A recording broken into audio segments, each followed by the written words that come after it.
গুছিয়ে কথা বলা এটা একটা শিল্পের মতো। কথা বলাটা হচ্ছে মানুষের মনের ভাব, মানুষের অবস্থান সেটাকে মুখের ভাষায় ফুটিয়ে তোলা। আমরা অনেকের এই সমস্যাটা আছে যেটা আমরা একটা চিন্তা করি, আমরা বলি একটা। যার কারণে মানুষকে আমরা যেটা বোঝাতে চাই সেটা না বুঝে হিতে বিপরীত হয়ে যায়। আমি অনেককেই দেখছি একই কথা কিন্তু একজনে বলার দ্বারা সেই কথাটা গ্রহণযোগ্য পায়। আর একই কথা আরেকজন বলার দ্বারা তার প্রতি মানুষ চড়ো হয়ে যায়, মানে রাগান্বিত হয়ে যায়। তাকে কি করবে সেটা সে দিশ খুঁজে পায় না। এজন্য আসলে গুছিয়ে কথা বলা এটা খুবই গুরুত্বপূর্ণ বিষয়।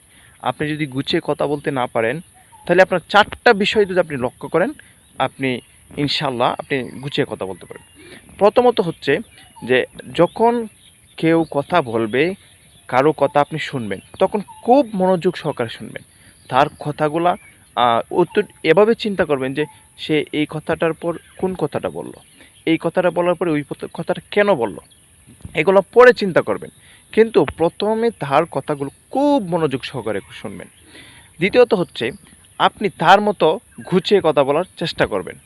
আপনি ভাষায় আপনার ফ্রেন্ড সার্কেল যারাই আছে তাদের সাথেই চেষ্টা করবেন যাতে আপনি গুছিয়ে কথা বলতে পারেন।